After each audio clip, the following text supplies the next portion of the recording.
Since you can't even do chores properly, you might as well just keep working, huh? Those words really annoyed me. Thomas used to oppose me working. He was jealous when I became a supervisor, asked me for money when I got a raise, and now he wants me to work nonstop. It's frustrating how selfish he can be. What's wrong? Got a problem? If you do, then do whatever you want, Thomas replied, seeing I was upset, with a look that said, fine, I'll do whatever I want to. I couldn't keep quiet, so I snapped back and went to bed annoyed. I was so angry at Thomas, but work doesn't stop for anyone. The next day, as soon as I got to the office, I asked for a meeting with the boss. Just like I told Thomas, I decided to do what I wanted and took on a certain task that had been suggested earlier. My name's Anna. I'm 30 years old and I married Thomas, who's also 30, about 3 years ago. We haven't had children yet, so we're both working hard and earning money. In the past, people used to expect women to stay home after marriage, but things are different now. Even though we work at different companies, we both have full-time jobs and share the household tasks. Thomas usually handles laundry and cleaning, while I focus on cooking meals. Since we got married, I've been trying to cook delicious meals that Thomas enjoys. At work, I work hard to match the performance of my male colleagues, and recently I was promoted to supervisor. Being a supervisor means I have more work to do, both in quantity and quality. However, Thomas, despite being a coworker, didn't try to understand my situation. One evening at dinner, Thomas said, "Didn't we have this for dinner yesterday? Your cooking seems a bit careless these days. Please put more effort into it." Thomas is still in a lower position, not a supervisor like me. Maybe he felt jealous that I got promoted before him. Instead of being happy for me, he started complaining every day. Even though I have less free time now, I still make sure to do my part in household chores, I thought, understanding that Thomas's complaints were rooted in jealousy, so I had to remain patient. I do my best to prepare in the mornings, but sometimes dinner ends up being late when I get home, so I've been making side dishes ahead of time. Side dishes again. So you're saying dinner is the same every day? That's not what I meant. Please don't misunderstand. You're the one who said you take care of meals when we got married, right? The women at my company handle their households well, even while raising kids. I always mention that. I couldn't respond. Maybe there are such women at Thomas's workplace, but comparing ourselves to others doesn't help. Besides, the women Thomas talks about actually work part-time. It's not that I think less of part-time work, but being compared like that doesn't sit right with me. I'm sorry, I said quietly. Well, I'll forgive you this time, 'cause I'm kind, Thomas replied, starting to eat again once I apologized. I wish he'd just eat without commenting if he's going to eat anyway, but there's nothing I can do about it. When I talk about Thomas to my friends, they say it's good practice for dealing with kids. Indeed, even though we don't have children, dealing with Thomas sometimes feels like dealing with a child. I have to handle him with patience. Oh, by the way, you did the laundry, right? Thanks for that. Huh? Oh yeah, of course that was the agreement, you know. Without me, the house wouldn't function, huh? I held back what I wanted to say and praised Thomas. He seemed pleased with that. Indeed, Thomas does his part of the household chores as we agreed. But when it comes to laundry, he doesn't check the care labels or use a laundry bag. He just throws everything in and presses one button for wash and dry. So sometimes Thomas complains about clothes shrinking or getting worn out. If that's what counts as doing chores properly, I wonder how well I'm actually managing. But I never expressed my dissatisfaction. The one time I did, it led to a big fight. Why didn't you quit your job and do everything yourself? That's what I said when we got married. I shouldn't have listened to anything you said, just like Betty told me. Thomas yelled angrily and insulted me, then stopped talking to me for about 2 weeks. Of course, during that time, he didn't do his share of the work, leaving me to handle everything on my own. I find it easier to endure some challenges than to feel completely drained, both mentally and physically. Indeed, as Thomas mentioned during our argument, he wasn't initially supportive of me working. Betty said there's nothing good about a married woman working outside. That's why I want you to stay at home, he told me. I don't know why Thomas's sister feels that way, but I was willing to go along with it if that's what Thomas preferred. However, it soon became clear that we couldn't manage on just Thomas's salary alone. We couldn't rely solely on ideals, we needed practical solutions, so I pleaded desperately with him to let me continue working. My company is reputable and pays well. If we both worked, we could have some financial flexibility. Reluctantly, Thomas agreed to my heartfelt plea, which led us to where we are now. Despite everything, whether reluctantly or not, Thomas did share in the household chores. It's true that even that much help was appreciated. As Thomas's birthday approached, we hadn't done anything lavish to celebrate since we got married. Normally, we would mark the occasion at home with my cooking. But this year, with my recent promotion and salary increase, I decided to treat him to a dinner at a hotel. On the day itself, after buying him a gift, Thomas was pleasantly surprised and thoroughly enjoyed the steak dinner. "This is the best meal I've ever had, but are you sure we can afford this?" he asked. It's your special day. I got a raise since becoming a supervisor and will budget more carefully from now on. No need to worry about the side dishes, all right? We shared a joke and ended the day that way. Yet, I didn't notice the smug smile on Thomas's face at that moment. A few days later, Thomas asked, "Hey, you mentioned your salary went up, right? How much of a raise did you get as a supervisor?" He kept bringing it up after his birthday. Supervisor seemed like a touchy subject we both avoided, but as soon as he heard about the raise, his attitude changed quickly. "Being a supervisor is great. You've worked hard for it." He started praising me like that. At first, I was surprised by his sudden shift and just gave a small smile to downplay it. But he kept pressing about the salary. I continued to dodge the topic, but when I kept avoiding him, he sulked. "What's wrong?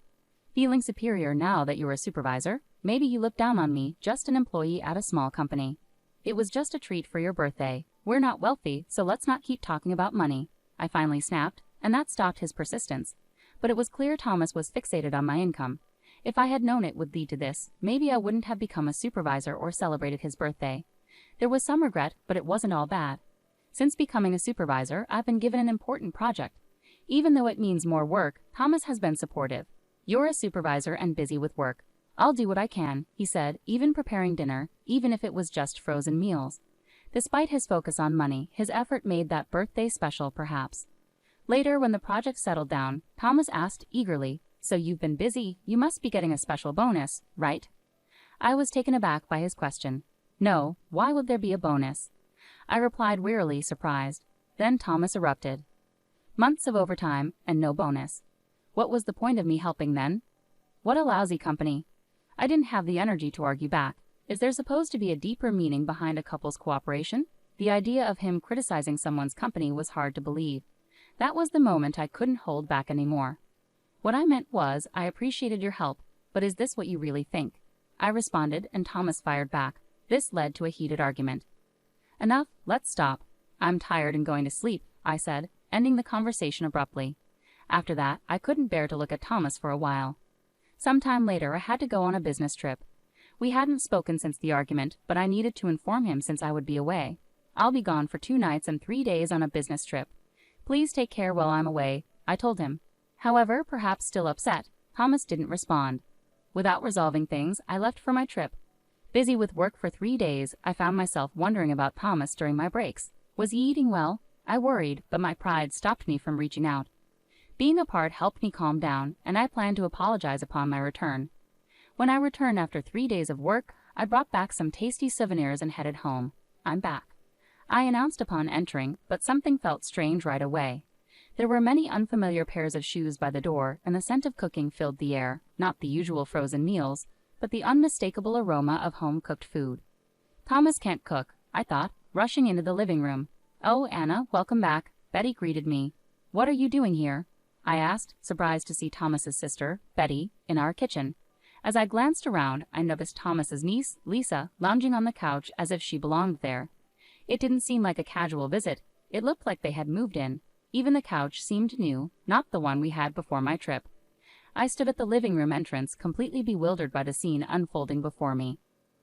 "Dinner will be ready soon," Betty said casually, while I continued to stare at her in disbelief. I walked over to Thomas, sitting in a chair in the living room, and asked him, "What's happening, Thomas?" "It's a big decision to live with Betty and Lisa now. The move is already done," Thomas said casually, acting like it was the most natural thing. "That's what's happening, so let's all get along," Betty added with a smile. But I couldn't find it in me to smile back. Moving their stuff in without asking, deciding to live together without discussing it first. "Hold on, you can't just decide this on your own," I protested. "What's the issue?" "You're always too busy with overtime to handle housework anyway. It's easier if we live together and Betty takes care of things," Thomas retorted to my objections. Betty had Lisa when she was 20 and got divorced a few years later. Since then, she's been a single mother raising Lisa, who is now 18, all on her own. I knew this, and I knew Thomas cared deeply for his older sister, Betty, but I never expected it would lead to us living together. "Come on, Anna," Betty said confidently. "Nice to meet you," Lisa murmured quietly. My head was throbbing, but I couldn't accept the situation silently. "I'm sorry, but I can't live with all of you," I said firmly. However, Thomas laughed at me as if it were a joke. "Why not? Since you can't even handle housework properly, you might as well keep working, right?" His words irritated me. It was Thomas who initially opposed me working, jealous of my promotion, then relied on my salary increase. and now he was telling me to keep working. It was unbelievable and selfish. What's the matter? Got a complaint? If you do, then do whatever you want, Thomas retorted with a frown, sensing my irritation. Fine, I'll do whatever I want then. But I was the one who wanted to be angry. I couldn't keep quiet, so I told Thomas how I felt. After that, we didn't speak, and I went to bed. Betty and Lisa apparently decided to give up their own place and moved into our home, bringing their bed with them. They turned the room that was supposed to be for our future children into their room without asking me. I felt more sadness than anger. But work couldn't wait. The next day, as soon as I arrived, I asked for a meeting with the director. I decided to take on a task that HR had proposed earlier. That's wonderful. I appreciate you taking it on. It's a great opportunity, so I'll give it my all, I promised the director, fully engrossed in my work. I found it more comforting to be at the office than at home. Unable to forgive Thomas, a few days later he messaged me, "Hey Anna, how long are you going to keep sulking? Just come back already." I had been going home, but only when everyone was asleep, leaving before anyone woke up. However, for the past few days, I hadn't even returned home because I found a new place to live. "Come back. You can't just do that," he replied, laughing. "I can't come back right away," I said. "Why not?" "I'm in Italy right now. It's the middle of the night here. And Betty's there to take care of the house, right?" "Huh?" Thomas paused, surprised by my tired response. It was night for him, but already the middle of the night where I was. Dealing with this conversation with Thomas after work was just training. Finally understanding, Thomas suddenly raised his voice. "What? Italy? You went on a trip without telling us?" "It's not a trip. I've been living here for the past 3 days. What are you talking about?" But my response seemed to confuse Thomas again. "Again? Didn't you say I could do whatever I wanted?" I could almost picture him stunned on the other end of the phone.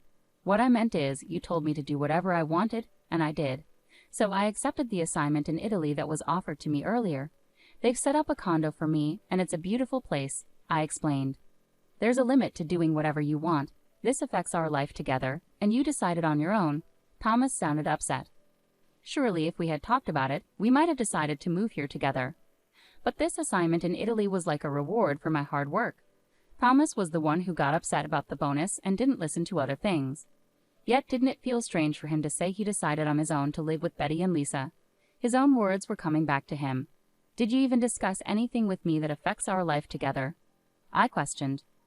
"Well, I'll be working here, and I'll return to the States as a manager in 2 years. Until then, enjoy life with Betty and her family," I concluded before hanging up.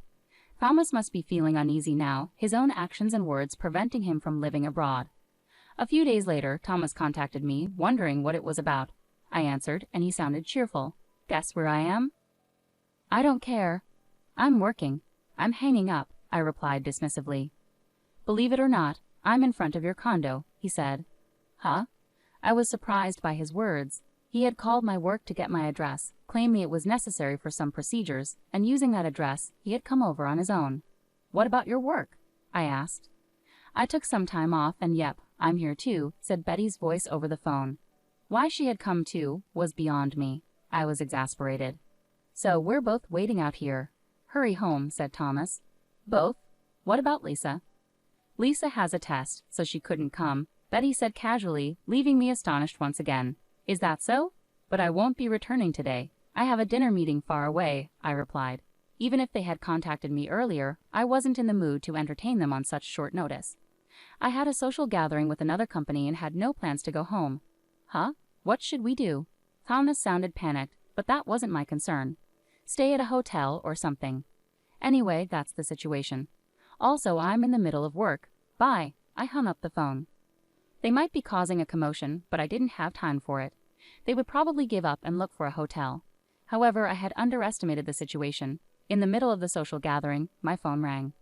I excused myself and answered the phone, puzzled by the unfamiliar number. It turned out to be from the police. Excuse me, but apparently there was an intruder at my house, looking for an open window. They found one in the pet door. I didn't own a pet, so I hadn't noticed it before, but the house built by my company had one. Of course, I had no idea it even existed, so it wasn't locked.